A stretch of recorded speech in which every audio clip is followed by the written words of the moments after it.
सुल्तान रिजवी और आप देख रहे हैं डीडीएस टीवी न्यूज। दर्शकों, हमारे साथ इस वक्त बैठे हुए हैं अखिल भारतीय दिव्यांग सेना के राष्ट्रीय अध्यक्ष मोहम्मद यूसुफ खान, और ये शहर के हर मुद्दों पर बड़ी बेबाकी से लड़ाई लड़ते हैं कानूनी तौर पर। और अभी जो मसला चल रहा है सर्विस सेंटर का, और जो फुटपाथ और सड़क पर कब्जा कर लिया गया है हाकरसों द्वारा, उनके कुछ दलालों द्वारा वो दुकानें लगवाई जा रही हैं जिससे लोगों को तकलीफ होती है, हर वक्त ट्रैफिक जाम रहता है, और अवैध पार्किंग का मामला, इस पर जो है बड़े पैमाने पर इन्होंने खतो किताबत किया है।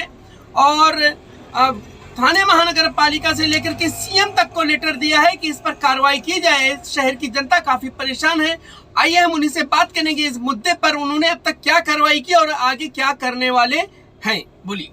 आज जो मुमरा में जिस तरह से हॉकर्स के वजह से ट्रैफिक जाम होती है, इन हॉकर को अगर गवर्नमेंट ने इन्हें जिस तरह से कलवा में और बाकी शहरों में हॉकर जोन दिया हुआ है और मार्केट दी गई है, उसी तरह मुमरा में दिए होते तो बेचारे वो उधर रोड पे बैठ के अपना बाल बच्चे को नहीं पालते।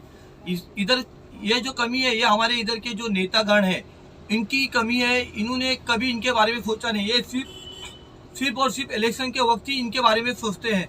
इसीलिए आज आम जनता को भी इनके वजह से तकलीफ होती है। आज आपने देखा रहेगा कि गुलाब पार्क मार्केट को हजारों बार तोड़ा जाता है, फिर स्थानीय नगर सेवक और स्थानीय दलालों के माध्यम से वहाँ बसाया जाता है, और फिर उससे उगाही बड़े पैमाने पर होती है। और जो उधर के जो जिम्मेदार रहते हैं, वो जिम्मेदारों के एक जिम्मेदार के कम से कम 10-10, 20-20 जगह पकड़ के उसे भाड़े पे चढ़ाया जाता है। और जबकि ये हॉकर्स मुमरा के कम रहते हैं, बाहर से ज्यादा आते हैं। ये अहम मुद्दा है। अगर आप देखे रहेंगे कि मेरी कुछ मेहनतों की वजह से मैंने जब आंदोलन वगैरह किया तो थाने महानगर पालिका ने हमारे विकलांगों को भी व्यवसाय के लिए जगह उपलब्ध करा के दिया, मगर जहाँ जगह दिया गया है उधर के कुछ स्थानीय जो क्रिमिनल लोग रहते हैं, जो हफ्ता उगाई करते हैं, वो क्या करते हैं, हमारे स्टॉल के सामने भी, हमारे विकलांगों स्टॉल के सामने भी वो जगह दे देते हैं, भाड़े पे दे देते हैं, उनसे भाड़ा वसूली। जब हमारे विकलांग जब इसका विरोध करता है तो हमारे विकलांग को पुलिस की धमकी दी जाती है, कि कहा जाता है कि हम लोग तो हफ्ता हम तुमको भी फंसा देंगे। और हमने इस बारे में बहुत बार निवेदन दिया हुआ है आयुक्त साहब को, कमिश्नर साहब को और सीएम साहब को दिया हुआ है कि पहले इन दो फेरी वाले हैं, जो आपने सर्वे किया था 2014 का, जो फेरी वाला धोरण है उसको अमल में लाने के लिए जो सर्वेक्षण करके जिनसे 1000 रुपये लिया था, इन्हें लाइसेंस देके उन्हें उनका मार्केट जोन बना के दिया जाए, ताकि रोड की ट्रैफिक कम हो जाए। और रोड में जो जब जाते हैं लोग, जाने आने के निकलते, तो दुनिया भर की ट्रैफिक रहती है, उससे घंटों लोगों को इंतजार करना पड़ता है।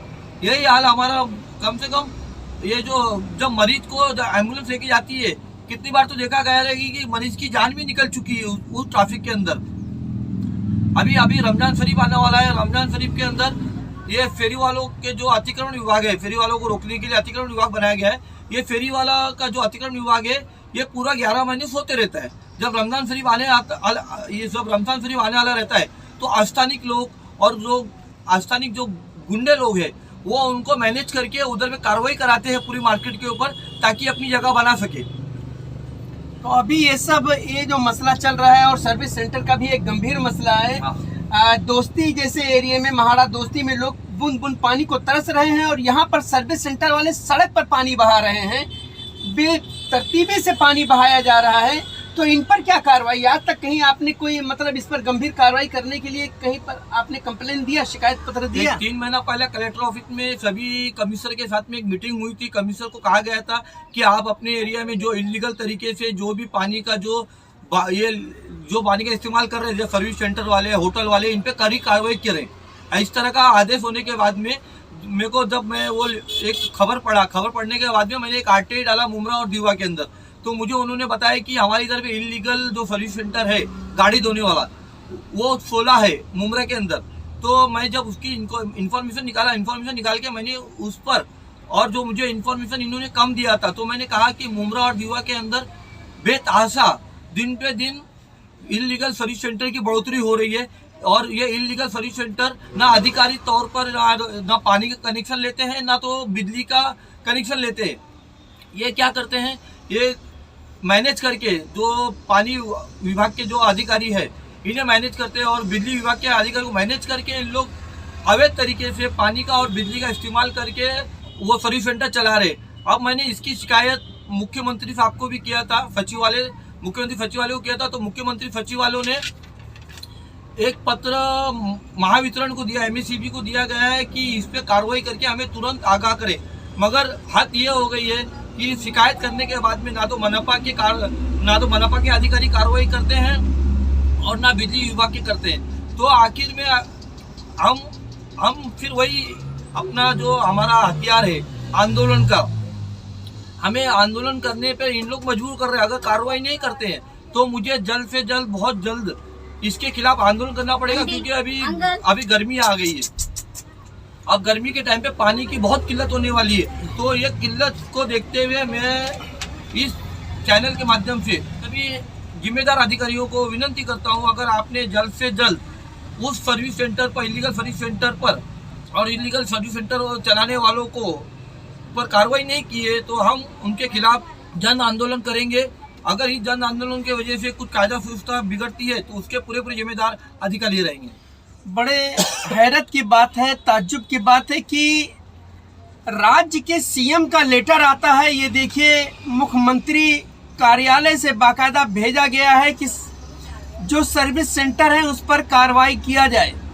लेकिन ये अधिकारी जो मुमरा प्रभाग समिति के अधिकारी हैं, दिवा प्रभाग समिति के अधिकारी हैं, ये तो ना CM का आदेश मानते हैं और ना PM का मानते हैं। दिल्ली से भी कई लेटर आए हैं कार्रवाई करने के लिए। प्रधानमंत्री कार्यालय से लेटर आता है, एक शंकर मंदिर में नाके पे जो दुकानें बनी हुई हैं उस दुकान पर कार्रवाई करने के लिए प्रधानमंत्री के यहाँ से आदेश आता है कि इस पर कार्रवाई करो। मुख्यमंत्री के यहाँ से आदेश आता है कार्रवाई करो, लेकिन कोई कार्रवाई नहीं होती। यही हाल सर्विस सेंटर का है। हमारे यूसुफ भाई ने बाकायदा जो लेटर दिया उसका जवाब दिया गया मुख्यमंत्री कार्यालय से कि हमने कार्रवाई के लिए सबको निर्देशित कर दिया, पत्र भेज दिया और इसकी एक कॉपी इनको भेजी गई, लेकिन अभी तक कार्रवाई नहीं हो रही। इसी से अंदाजा लगा सकते हैं कि थाने महानगर पालिका के जो अधिकारी हैं और जो दूसरे अधिकारी हैं कितने लापरवाह हैं, इतने लापरवाह हैं। और लापरवाही के साथ एक दूसरा भी शब्द आता है कि कुछ इतने भ्रष्ट हैं कि वो जो है उनको सिर्फ नोट की गड्डी दिखती है और कुछ नहीं नजर आता है। जहां पर पैसे की बात होती है वहां पर ये जरूर दिखाई देंगे, और जहां पर जनता का काम करने का, जनता को राहत देने की बात आएगी वहां पर ये लोग नजर नहीं आते। यहाँ तक कि PM, CM, कमिश्नर, कलेक्टर सब के आदेशों को ये रद्दी की टोकरी में डाल देते हैं। अब यूसुफ खान ने ये कहा है कि इस पर भी अगर अब कार्रवाई नहीं हुई तो हमारा अगला कदम आंदोलन करेंगे। इन्होंने 1 हफ्ता 10 दिन का टाइम दिया है कि जो हॉकर्स हैं उनको कहीं नहीं बैठाया गया, नहीं वहां से हटा करके और रास्ते को खाली नहीं कराया गया। सर्विस सेंटर पर जितने सर्विस सेंटर हैं मुमरा से लेकर के और आपका जो है शंकर मंदिर के आसपास हो या मैक कंपनी के आसपास हो या दारुल फला के पास हो, जितने भी अवैध हैं, जो अवैध रूप से चल रहे हैं, इस पर अगर कार्रवाई नहीं हुई तो अगला कदम जो है वो आंदोलन के रूप में होगा। और ये सब इन्होंने बाकायदा लेटर दिया है, पूरे सबूत हैं इनके पास। मानना पड़ेगा कि थाने महानगर पालिका के जो अधिकारी हैं, मुमरा प्रभाग समिति के हों या दिवा प्रभाग समिति के, किस तरीके से ये कार्रवाई कर रहे हैं इसका अंदाजा इसी से लगा सकते हैं कि ये बड़े अधिकारियों का और मंत्रियों के भी आदेश की अवहेलना कर रहे हैं और उनके आदेशों की धज्जियां उड़ा रहे हैं। मैं सुल्तान रिजवी और आप देख रहे हैं DDS TV न्यूज़।